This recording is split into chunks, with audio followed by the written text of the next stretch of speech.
to San Antonio Living. Does your teen need to brush up on their table manners? Probably. No teen is perfect, I'm sure. I know mine isn't. So go get them or record this segment because our etiquette expert, Diane Gottsman, is here to help. It's so good to see you. Thank you. It's great to see you. This is such a great idea because the kids are home this summer. You know, mom and dad are like, oh gosh, we need to do something about these horrendous table manners you have. I feel like the art of table manners is slowly dying and we need to bring it back. We're so busy. And most of the time we don't even eat at the same table at the same time. So I think, and you know, we're doing this segment because we get all of these calls from moms and dads. And you know, one of the most commonly asked questions I get is, do your kids eat exactly like they should at the table? And the answer is no. Our teens are our teens. So that's why this is a great brush up for all of us, including parents. Okay, so let's start with getting to the table. And we're talking about if you're out to a restaurant or maybe a family dinner.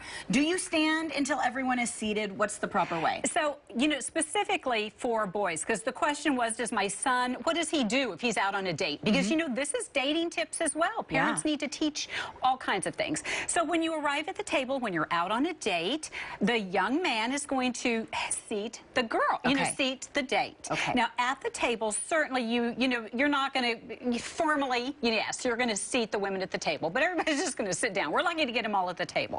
But I don't want anyone starting to eat until the host, which is mom or dad, or whoever's cooked the meal, sits at the table. So everybody should wait. Okay. Next question, and this is the hardest one. When you're out to dinner, there's a lot of glassware and bread plates, and no one ever knows which plate and which cup belongs to which person.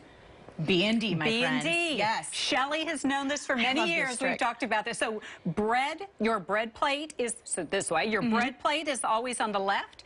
Your drink is always on the right. So, for example, when you're sitting down at the dinner table, all you need to do, and we do it, my girls and I do it under the table. We're like, oh, okay, so your bread is here and your drink is here. Super simple. If someone starts to drink from your water glass, don't make a big issue of it because that would be calling them out and embarrassing them. So, but you know, you just remember BMW, bread, meal, water. Got it. B&D with your thumbs. Perfect. Okay, then there's the problem with forks. There's always so many. What is the correct way for, how do you know which fork is for what? So hopefully it's set correctly. Okay, number one.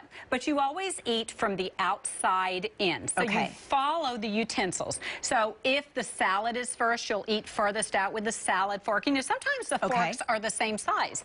Sometimes the salad fork is shorter. Now, sometimes you eat salad second course. So just watch the utensils. Outside in, always. Outside in. Okay. What about these place settings up here? So what are these for? Up here on top is the coffee spoon, and certainly you're not going to do this every day at your house. Coffee spoon is here. And then the dessert fork. And dessert fork. Got it. Now here is the soup.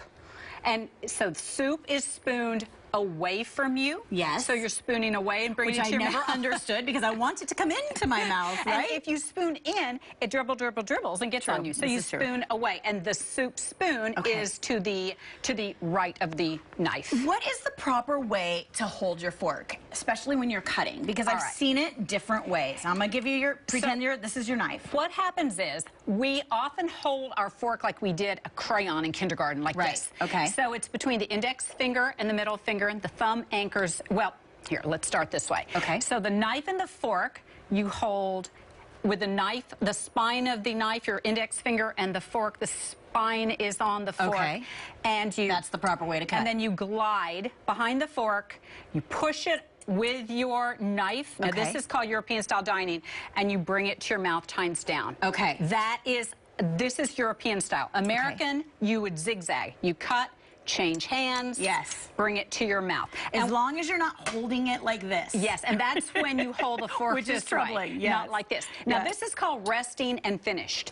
So this is I am resting. Please don't take my food. And this is I am finished. You may take my plate. And this is for restaurant servers. You're not going to do this to your mom. Just get up and take it to the sink yourself. Okay, go ahead. What if someone asks for the salt and pepper? Do you do both, and which direction do you go? Salt and pepper is passed to the right, counterclockwise. Okay. And you pass the salt and pepper together. So salt and pepper are married. What if I just ask for the salt? You pass the salt and the pepper. They're married. Yes, for they're life. married. Okay, so good. now the bread knife goes at the top of the bread plate. Okay. Oops, I'm going to drop this sooner or later. And if you cough or sneeze, you're going to cough and sneeze into your left arm, left shoulder. Cough, cough, sneeze, sneeze. Almost like a dab. Yes. For those, for you teenagers. Don't wipe. No wiping. No wiping. All right. Since Diane is here, I'm going to have you stick around, because once you conquer the table, then you've got to conquer the social skills. So many times I'm seeing teens not make eye contact. They're always on their phone. So our etiquette lesson is going to continue the proper way for teens to introduce themselves. Do they know the handshake? Keep watching, because that's coming up next here on San Antonio Living.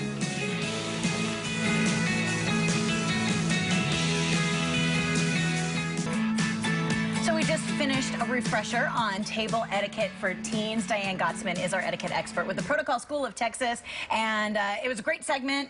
A good refresher course. But one thing to mention is when you're finished with your meal, you should always say, thank you. So that is something that I have started when my kids were 2, and you know, as always, and even 17, 20 years old, when they walk away from the table, they'll always say, thanks, Mom. And you know, that's just another way to say I love you. So I think that at any age, as parents, we need to teach our children to say thank you after the meal. It's really important. Absolutely.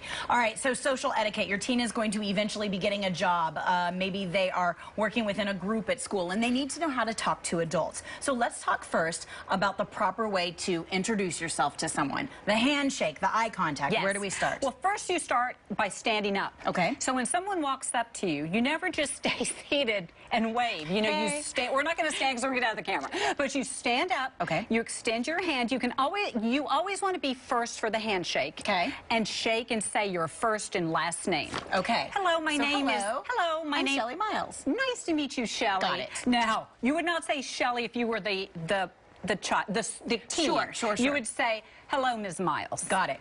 So first and last name, and then you also repeat their name and say something like, it's nice to meet you. I loved reading about you, you know, because that's part of what a teen needs to do. They need to be informed. They need to see what's happening in their community, out in their world. And in our community, so many people are doing so many great things. So you need to know about them. Okay, very good information. Another point, too, is with social media. You got to be responsible with your social media. And by responsible, I mean, right after the handshake, don't go down to the phone. Nothing is worse for me, and this does not happen often, but you know, when you are the parent, you're with the kids, the teens, and all of the teens are texting, including your own. So I think that as parents, we need to tell our kids, listen, when you go to so-and-so's house, make sure you put that phone away, because if you're always doing this, you're not interacting with your friends, but you're also leaving an impression with the adult. Okay, we talked a little bit about dating. If you're going on a date for the first time, don't text your date from the car and say, I'm here. Go up to the house. Ring the doorbell. Don't honk. Don't text. Just go up, ring the doorbell. At the end of the night, you walk them to the door. Now, I'm not talking about when you are picking up somebody for tennis or dance. And, you know, you can get to the driveway and they're already looking for you.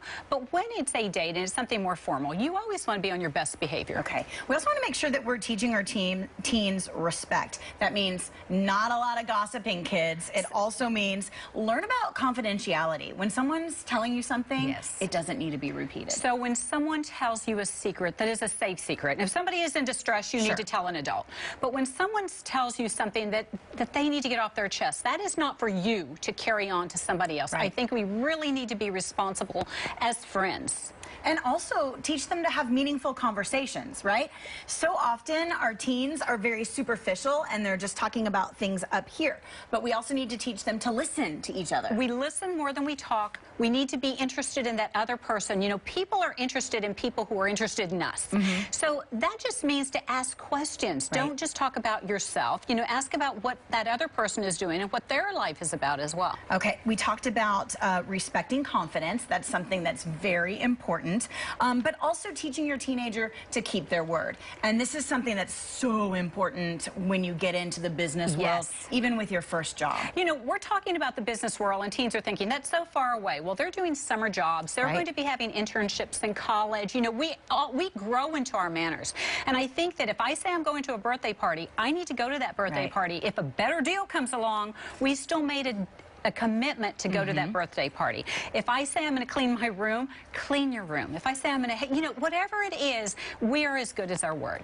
The art of apology is also something that's important. A lot of kids don't know how to say I'm sorry. They're afraid of it. And you know what? So are adults. Yeah. You know, so an apology is a character builder. And as a parent, we need to teach our children, and we also have to role model for them. And kids need to know how to say I'm sorry. And it's a three-part. You own what you did. You talk about how, you know, you show remorse, and then you talk about how you're going to make it better, how you're going to change the behavior. Something else to bring up, too, is using appropriate language. You don't need to use slang. No slang. No. And then also the thank you note. I want to touch on that briefly because a lot of teenagers don't know what a thank you note is. So a thank you note is not a text. Now, it can be a text. It's on paper and it goes in the mail. It can be a text, but a formal thank you note is handwritten. Right. A thank you note can be emailed as well, except it depends on how big the circumstance, the gesture, the present was.